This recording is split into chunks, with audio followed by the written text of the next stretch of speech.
Alright, so I got another issue with the front end loader on this tractor, and you know, it's no secret, been watching this channel for a while, you know that I love the tractor. The tractor has been fantastic. Had this thing for about 3 years now, no problems at all. It's been a great tractor, but the front end loader, not the same situation. I don't like this front end loader at all. You know, for one thing, I think there's something wrong with the cylinders that control the dump and curl function on here, because the bucket is always floppy. We've went over that before, but now I've got another problem with this loader, which is that the float function on it has quit working. So you know, this thing has the remote and joystick control on it, which is on the fender here. You know, normally if you put the bucket down and then press it forward like that, you can feel it go past the detent and then it'll float. It'll let the bucket just float over the ground. Well, that function has quit working now. So, I mean, you got your up and down still, but you can't put it into float function. And unfortunately, the float function is what I use the most on this front end loader, because most of the time I'm back dragging gravel or snow or something like that. Every once in a while we use it to scoop and dump, but usually, you know, we use this thing to back drag material. So really need to get the float function working on this if possible, because we got some more snow coming tonight. So that's what I'm going to do today. I'm going to try and get in here and look at the spool, see if we can figure out what's going on with this thing that has caused it to just randomly stop working. So let's get right into it. Yeah, I really don't like this remotely mounted joystick at all. But anyway, if you look down here on your tractor, sometimes the spool will be on the outside. On this one, unfortunately, it's in there. You can see it right back here. There's a short one below it, and then there's the longer spool up here above it on this particular tractor. Yours should have something similar. But what I'm going to do, there's two little bitty screws in here. And usually they're like you're gonna have to have like an Allen key, or I'm trying to use a socket here, seems to be working out. But it's got two little bitty screws that hold it in. And I'm just gonna take that out and check it, because I have a feeling this might need some lubrication, or you know, something could be frozen up inside that spool back there. So let's take it apart and see what we can find.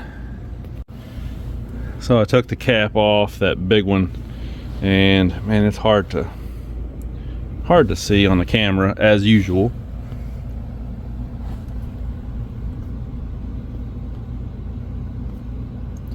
Anyway, it's hard to show you on camera, unfortunately, but it does look like it's kind of gummed up in there. It's pretty nasty in there, really.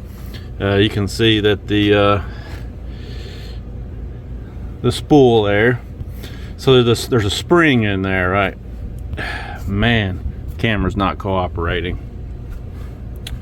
But anyway, you can just see how nasty it is in there. I don't know, I'm gonna try and clean this up a little bit and see if I can get it to free up and start working correctly.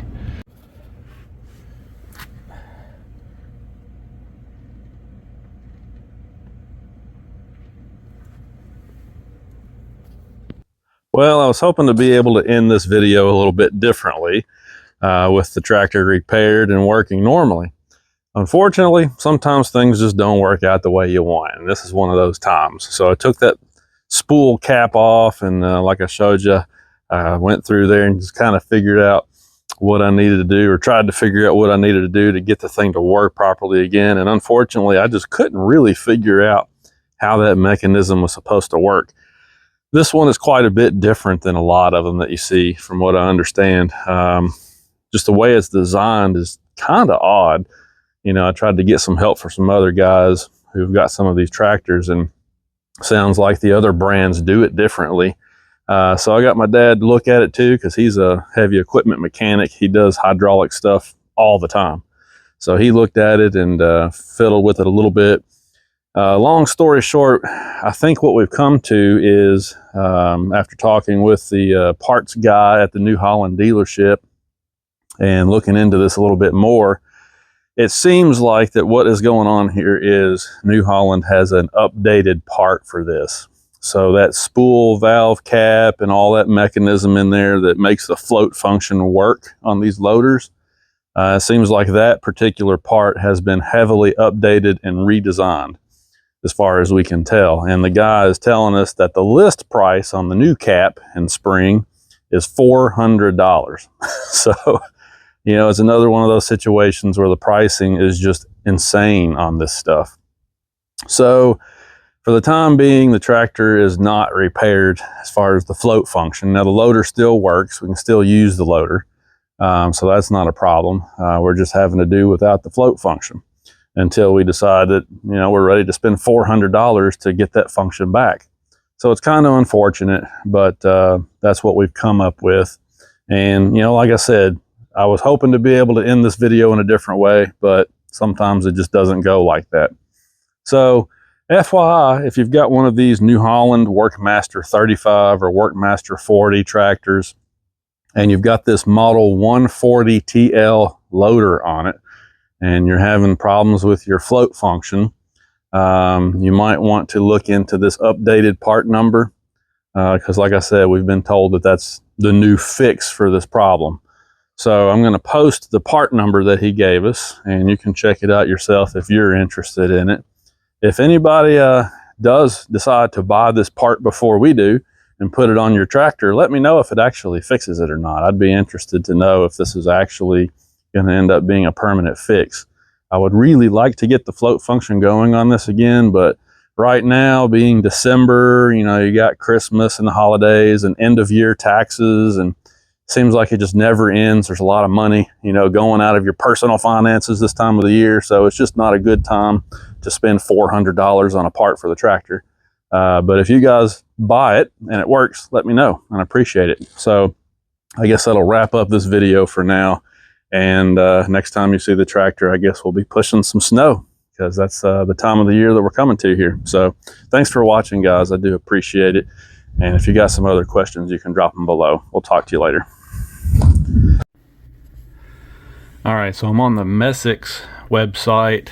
There's lots of places obviously that sell this, but here's the number that the guy gave us, and Messick's is actually selling it for $354.69, looks like. But here's what it looks like.